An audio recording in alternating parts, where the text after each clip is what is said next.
Thank you, Priya, and welcome, Professor Siddiqi. We're so honored to have you here today. I want to start this conversation on a high note by highlighting a recent development. Last month, IX and the government of Bangladesh in Dhaka, in collaboration with the UNDP, agreed to put in motion a $1 billion orange bond for Bangladesh.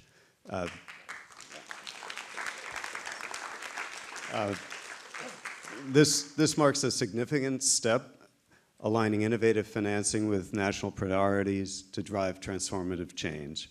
So today, I want to talk to you, Professor Siddiqi, about how this initiative fits into Bangladesh's broader national and international agenda.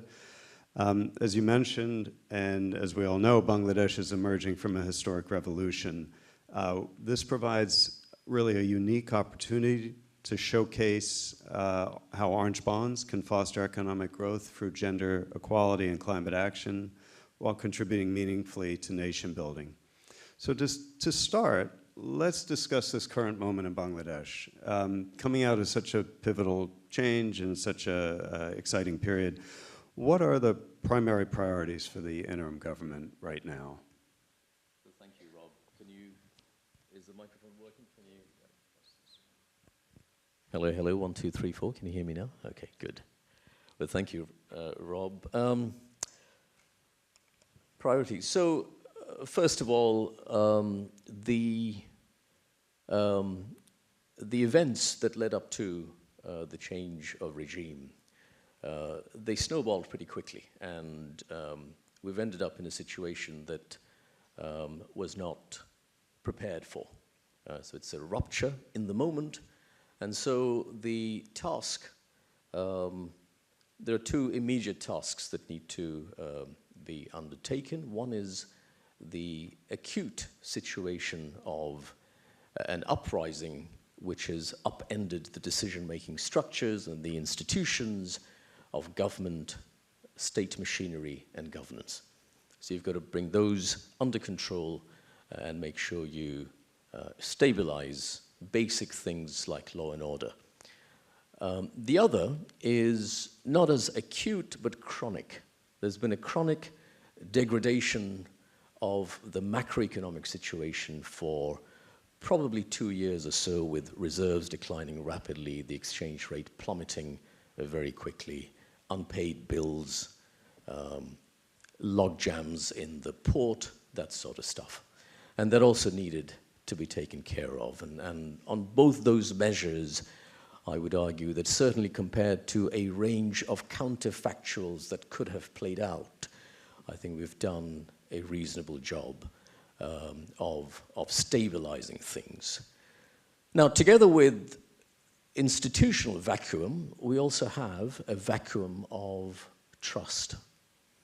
So to say that we would like to take this opportunity to really bounce forward, not just bounce back, to bounce forward to a state of affairs where people trust in fair play, in a level playing field, at every level of engagement, from the political level where someone who loses an election actually congratulates the winner of an election and says, you know, good luck to you, I will be the loyal opposition for the next 4 or 5 years and see you on the political battlefield next time round.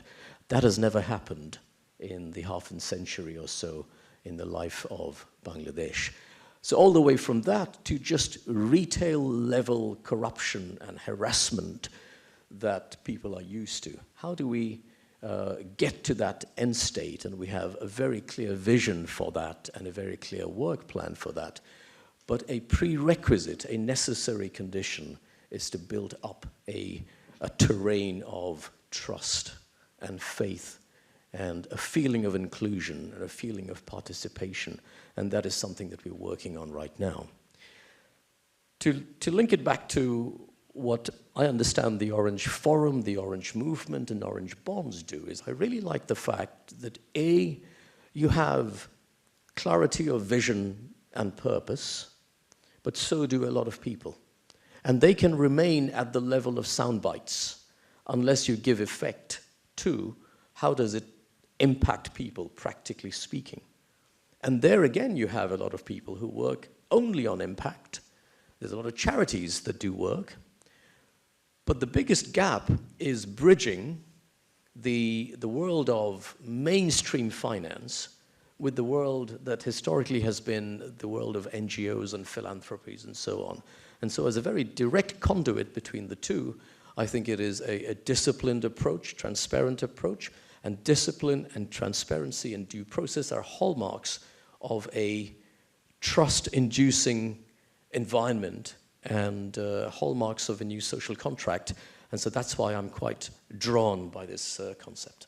Yeah, and Professor Siddiqi, I know you've not been in government most of your career. You were a senior investment banker, you've more recently an academic focusing on central bank policy, green finance, currency and bond markets. So you're no stranger to financial markets. So how do you see orange bonds fitting into and helping the government of Bangladesh achieve some of these priorities that you just laid out? So, yes, you're right. I spent a lot of time in mainstream markets. I used to run a global emerging markets business for UBS investment bank, for example.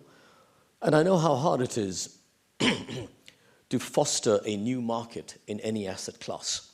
And that is because there are circularities involved. You need a lot of things to be in place at the same time.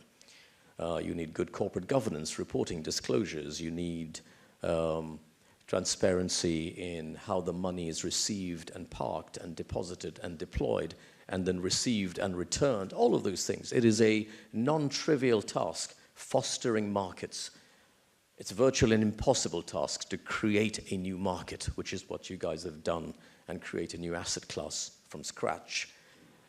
To develop one and at some point hopefully have sufficient liquidity to give it breadth and scale.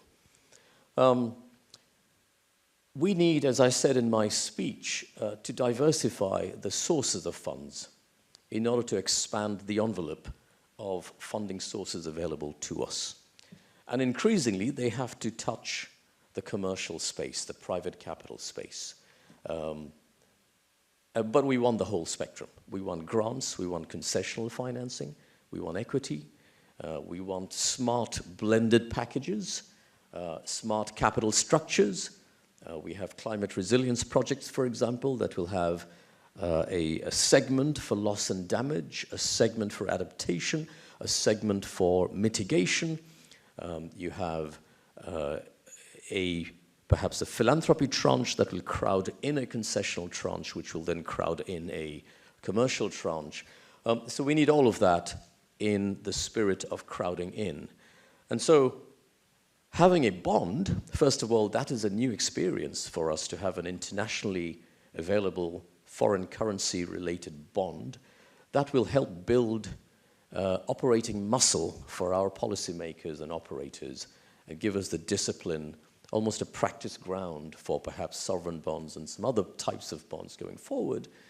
But also it will give us just more options to tap onto the financial markets. But the beauty is the other end of the spectrum as well, which is what happens to the money. And what you guys have done is you've helped convert finance as a scalar to a vector. It's targeted finance. You knew exactly where it's going to go and what impact we wish for it to achieve. So those are values alignment, thematic alignments that you have between the reform agenda of what we're trying to do and what I understand the Orange Movement to be. Great, thank you. Maybe just to switch modes a little bit now, I'd like to ask about, this is obviously a period of very significant transition. I think you see many colleagues from the international community in the audience today. I see Timur with his $1 billion in hand waiting to... The private sector and the public sector here. So in a period of this significant transition, how does the government of Bangladesh envision the role of international cooperation in achieving its goals? And how do you see orange bonds playing a role in that? International cooperation. So as I mentioned, global goals are global. They transcend boundaries and they it makes no sense to look at it in our respective silos. Now, if you go to Dhaka, if you go to any part of Bangladesh today, you will not find a single photograph of Professor Muhammad Yunus anywhere in the public or private sphere, in offices or anywhere, because we don't do hero worship in this government. But if I had to, I mean, it'll be stupid of me not to mention him, because he's a national asset and a national treasure, and someone that I very selfishly want to exploit the brand of when it comes to marketing Bangladesh. If you look at his style of generating a movement, his track record, it has all been about collaboration, international understanding, coalitions of young people that traverse national boundaries and cultures. If you walk with him to a UN General Assembly or a COP29, I mean, the rock star treatment that he receives is not because he's the head of the interim government, but is because of the track record of impact that he has built. And so we are, again, this is not a personality-driven government. We want reforms to be institutional, structural, systems-wide. But I would be not telling you the whole truth if I said I'm not inspired by his style of operating. And that is, as a construct, one of collaboration and international networks and community. So it's crucial to the way we're taking things forward. Thanks. Now, you mentioned Professor Yunus, and we had the pleasure of welcoming Professor Yunus at one of our very first forums that we held about a decade ago in Singapore, and he was a rock star then, and he continues to be a rock star. He of course, is widely known for championing microfinance and inclusion of women into the financial sector. We see, and we've seen through orange bonds, how channeling capital to women, to underserved women, can be very transformative. We've heard about that earlier today. We also see it's very important to not only finance an individual woman to buy a cow, but maybe finance her as she grows her business journey to start a dairy or other things. And the role of financing SMEs and MSMEs is very important in the economy. Can you talk about that aspect and how important it is to grow the MSME sector? And will that also, as part of economic development, but also as part of tackling gender equality and climate action? Yes, absolutely. Enterprise as an instrument of economic empowerment, as opposed to just waiting for some institution to have a vacancy and a job that you can apply to. Enterprise as an engine is a core mechanism with which we believe people can empower themselves economically. And by definition, when you start out, you're a micro MSME, micro enterprise. And we have seen through the experience of Grameen, BRAC, and others that that is a segment which is crucial, but also remains underserved. The market failure that we spoke about exists even more at the MSME space, whether it's in Singapore or in a country like Bangladesh. So again, to be able to target surgically that space in an impactful manner, in a way that you bring the full power and benefits of mainstream finance into that space, has to be a powerful thrust to the way we take the entire economy forward. You know, I was talking earlier today about the fact that we've known about the fundamentals of Bangladesh being strong for a very, very long time. The question always is, why have those fundamentals not materialized into a wider net of inclusion and in a wider net of investable projects? There are projects that are starving for funding, and there are funds that are looking for returns and why can't we make the two meet together? And I think that is our collective challenge. Yeah, I think it's very nice that you mentioned how strong a lot of the fundamentals have been in Bangladesh over time.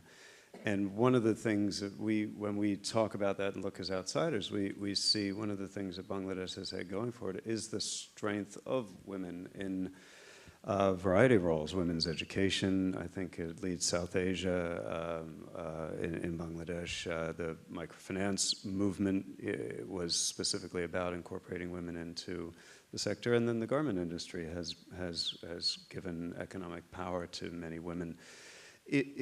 Can you talk more about that, about how achieving SDG 5 and generally empowering women has been both a strength of Bangladesh and how it may be something to look forward to in the future and build on? Sure. I mean, the strengths are obvious, they're visibly obvious. It is a country that defies stereotypes when you look at the actual participation of women in various walks of life, including in active roles in the economy. There's a caricature that if you look at Southeast Asia, you can find one country where the men work and the women don't, another country where the women work and the men don't, but perhaps in Bangladesh you see a little bit more of the two together. So in terms of numbers, in terms of saliency, the visibility of women active in the economy, you see that a lot more. But at the same time, injustices remain, the lack of parity remain, the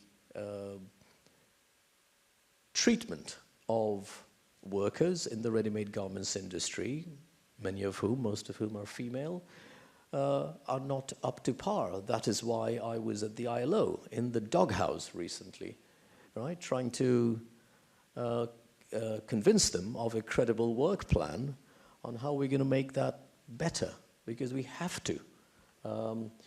And so as a society, as an economy, it is a success story when it comes to the Orange SDG, but there's certainly a lot more to do. Great, thank you.